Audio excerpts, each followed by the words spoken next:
Boa noite. Vamos despir a fantasia. O carnaval de ontem, do corso e das marchinhas, das bisnagas inofensivas, de confetes e serpentinas, pirrôs e colombinas, só existe na memória emocional de quem passou dos 40. Certo, vivemos a moda do retrô e tentamos retroceder no tempo para tentar eternizar a inocência dos carnavais de outrora. Ou abre alas que o passado quer passar. O carnaval do presente é o carnaval do passado. Tudo muito válido, pois desejamos verdadeiramente reviver a máscara negra que nos transformava em mais de 1000 palhaços no salão. É como se olhássemos um álbum de fotografias e buscássemos repetir no presente e com recursos de Photoshop e Instagram o que um flash fotográfico registrou décadas atrás. Os titios hoje arrastam os pés e levantam os polegares buscando que a animação não seja desanimada. Os jovens tentam achar no axé aquela magia que os tios vivem dizendo: mamãe, eu quero um carnaval como o do meu tio. Sim, muita gente continua sassaricando nos salões e Maria Sapatão ainda convive com os arlequins. Mas o carnaval de outrora foi um rio que passou e as águas estão rolando de maneira diferente. Se você fosse sincera, Aurora, admitiria que não dá mesmo para que isto ocorra. Já não somos os mesmos. O mundo mudou. A passarela do samba foi invadida pelo capital na festa do interior. Tá aí. Os abadás substituíram as fantasias. Os patrocinadores são os destaques na avenida e os camarotes são locais disputados por aqueles que desejam os holofotes da fama. Até a quarta-feira de cinzas já não traz a tristeza dos dias de outrora. Definitivamente, não se fazem mais carnavais como antigamente. E por mais que cantemos marchinhas, o universo mudou a marcha. Ficamos mais rápidos e a alegria é um produto que se vende em embalagens diferentes durante o ano todo e carnaval é apenas mais uma na prateleira do prazer. Em todo este cenário, só nos resta uma certeza: o Me Dá um Dinheiro Aí continuará sendo sucesso no enredo dos carnavais do século XXI. Confete, pedacinho colorido de saudade. Ao te ver na fantasia que usei, confete, confesso que chorei. Estamos começando mais uma edição nesta segunda-feira do Hora da Verdade. Hoje, 17 de fevereiro de 2014, ao vivo em cores para todo o Brasil, para todo mundo via internet, tvpox.com.br, onde quer que você esteja, 37216955 ou jornalismo@tvpox.com.br, à sua disposição para você falar com a gente, claro. E para apresentar os entrevistados dessa noite, a jornalista Natália Carvalho. A cada dia aumenta o número de menores envolvidos em crimes, principalmente naqueles considerados violentos. Na maioria das vezes, o motivo é o envolvimento com as drogas. Por causa delas, meninos e meninas furtam, roubam e até matam. A pergunta que sempre fazemos é quem são os verdadeiros culpados? Os políticos? A falta de políticas públicas? A polícia? A família? Ou cada um de nós? A redução da maioridade penal é a solução? Para falar sobre estes assuntos e sobre a realidade em Poços de Caldas, recebemos no Hora da Verdade de hoje Darlan Bertoso dos Santos, chefe do Comissariado da Infância e da Juventude, e a assistente social do Fórum, Alessandra Prando. Tá aí, a jornalista Natália Carvalho apresentou para a gente, os entrevistados dessa noite, Darlan Bertoso dos Santos, chefe do Comissariado da Infância e da Juventude de Poços, e Alessandra Prando, assistente social do Fórum. Darlan, vou começar com você. Apresentei aí um pouco esse saudosismo que a gente tem do carnaval, achando que o carnaval foi bom naquela época, e a gente tem esse costume às vezes de querer voltar ao passado para relembrar as coisas, né? Quando às vezes a gente está conversando com algumas pessoas que já passaram dos 40, a gente às vezes fala assim: na minha época eu comecei a trabalhar com 10, 12 anos e não tinha nada disso que tem hoje, os menores eram diferentes, a gente já tinha condição de trabalhar.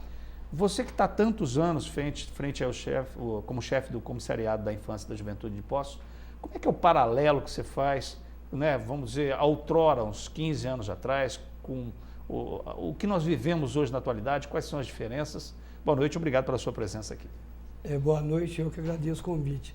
Eu sou dessa época, eu tenho mais de 40, então eu posso falar que eu vivi nos carnavais de Poços de Caldas em uma época que tinha vários clubes e que oferecia oportunidade nos salões de esporte causa, cuja idade naquela época seria 12, 14 anos, que a gente poderia pular tranquilamente, não tinha tanto problema, e havia até todo um esquema de segurança da própria família.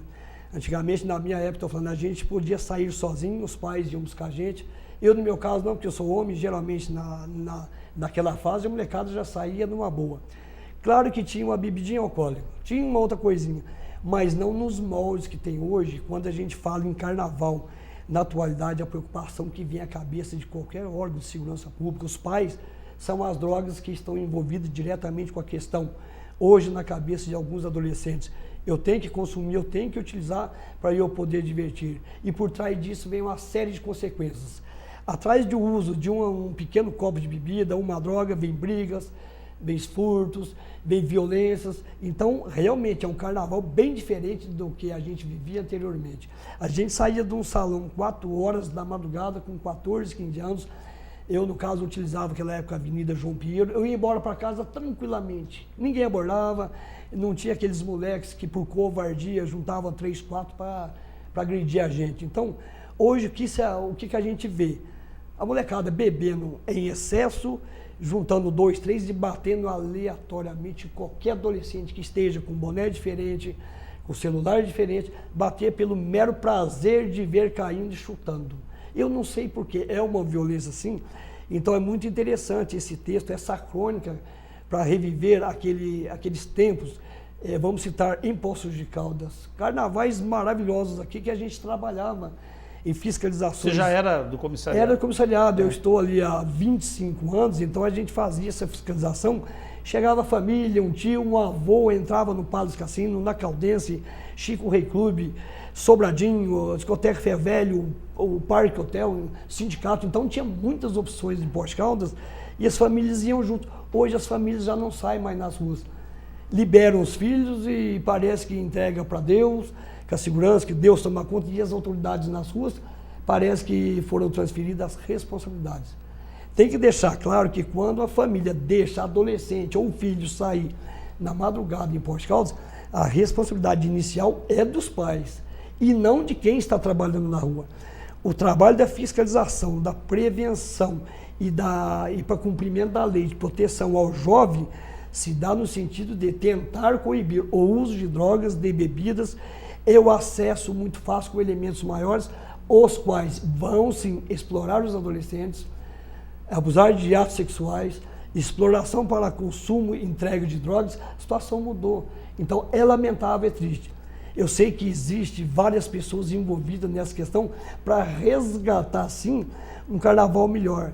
E eu acredito que de alguns anos para cá a coisa vem melhorando.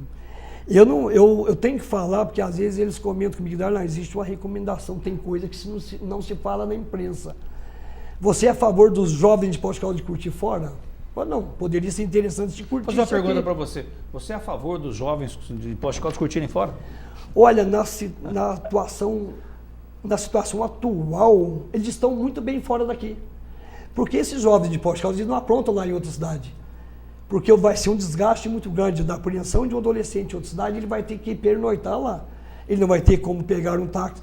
Várias vans levaram um ano retrasado adolescentes de Poços de Caldas, uma média de 200, 300, e devido à baderna que eles aprontaram em outra cidade, as vans abandonaram esses adolescentes de outra cidade. Eles alegaram que não voltam mais para lá. Então, ao invés de bagunçar aqui, claro que a gente tem esse sentimento, vai bagunçar fora. Agora, se eles se comportam na cidade, que já foi tentado aqui, o corredor do carnaval. Corredor do Axé, né? Do corredor do Axé, teve muita briga.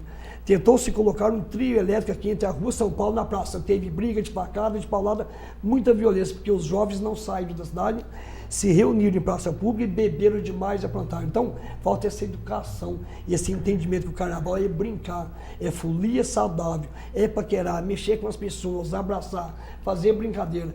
E não brigar, depredar. Então, fora daqui existe um certo controle. Eu falo no estado de São Paulo. O estado de São Paulo é mais rigoroso. Até as pessoas têm medo de ir lá enfrentar uma polícia no estado de São Paulo, porque à toa a gente percebe que está havendo troca de tiro e está morrendo gente inocente. O povo mineiro é mais pacato. Poste Caldas é mais pacato e aceita tudo. Por quê? Recebe muito bem os turistas, os adolescentes de fora e muitos ambulantes que vêm aqui para ganhar dinheiro. Então existe essa diferença que eu acho, o comportamento aqui deveria ser igual ao comportamento de fora. Verdade. Bom, a Alessandra Prando, assistente social do Fórum, está aqui nos acompanhando e, claro, né, a gente falou, o Darlan falou, essa coisa do carnaval de outrora é da minha época. Não é o caso da Alessandra, que é muito mais jovem, né? Alessandra, como é que você vê essa situação quando você ouve uma pessoa como o Darlan, ou como eu também, falando dessas coisas do passado? Qual que é a sua reflexão? E aproveitando aí, como é que é essa história do teu trabalho como assistente social do Fórum? Boa noite, obrigado pela tua presença. Eu que agradeço, boa noite. Então, sobre o meu trabalho, na verdade, assim, nós trabalhamos ali no mesmo prédio do comissário, faço parte do setor técnico, somos em 4 assistentes sociais, 2 psicólogas. Nós trabalhamos nos processos, por determinação do juiz, né, que chegam até nós. Com relação à questão do adolescente, nós trabalhamos quando o juiz nos pede para fazer o estudo social, geralmente nos casos mais graves, quando esse adolescente, por exemplo, vai para uma internação, né, por conta da prática do ato infracional, então nós entramos e fazemos o estudo, né, e não tem como fugir dessa realidade, apesar de nós trabalharmos assim, em casos assim pontuais, né, mas também chega para nós que o juiz nos manda acompanhamento de medida socioeducativa do adolescente, então nós estamos sempre, né, nos deparando com essa situação.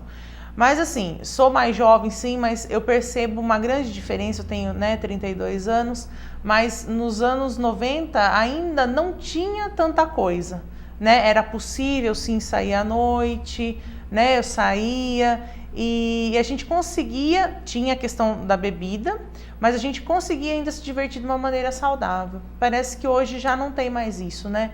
Eu muitas vezes falo, vou sair para algum lugar, né? Eu falo com meu marido que a gente não tem mais disposição de ficar saindo, de ficar, né, trombando com as pessoas, porque hoje é tudo muito diferente. Eu acho que até na minha época, até nos anos 90 ainda dava para sair, se divertir, né?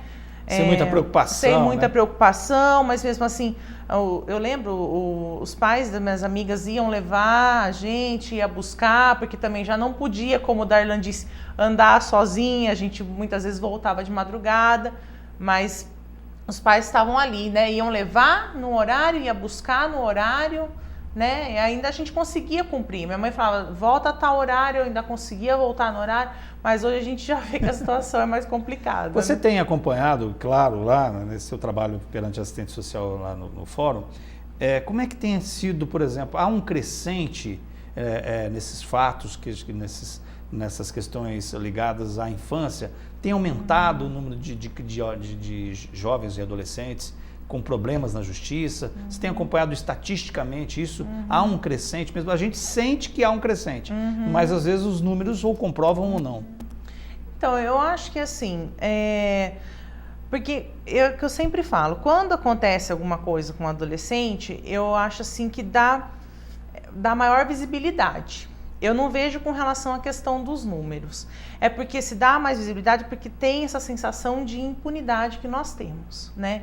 Porque muitas vezes as pessoas não entendem como que funciona quando um adolescente comete um ato infracional e como que é a política de atendimento. Então se fala assim, tem muita impunidade, não acontece nada com o adolescente, e realmente eu acho que muitas vezes não acontece mesmo, porque nós não temos a política devidamente montada para poder atender esse adolescente. Agora, com relação à questão dos números, isso fica meio na dúvida. É porque quando acontece com o adolescente, como tem essa política de atendimento, tem esse diferencial. Então fica essa sensação de impunidade, parece que está acontecendo em todos os lugares, né? Tem um grande número, mas quando você vai ver mesmo, não é isso que acontece. Nós estamos falando aqui com o Darlan Bertoso dos Santos, chefe do Comissariado da Infância e da Juventude de Poste Caldas, e também com a Alessandra Prando, assistente social do Fórum. Eu vou fechar esse bloco com uma frase, né? Na verdade, é uma frase antiga que diz mais ou menos o seguinte, que educai os jovens, as crianças, para que não seja devido ou mesmo para que não seja necessário punir os adultos. né? Então a gente quer saber do Darlan e também da Alessandra, com relação ao Estatuto da Criança e do Adolescente, que é sempre muito discutido. A Alessandra acabou de dizer que às vezes a gente não sabe como funciona essa questão ligada à impunidade, né, em relação aos crimes, possíveis crimes cometidos por crianças e adolescentes. E já então a gente está continuando essa conversa, e você participando dela pelo 3721-6955, jornalismo@tvpocos.com.br. Não sai daí que já a gente volta.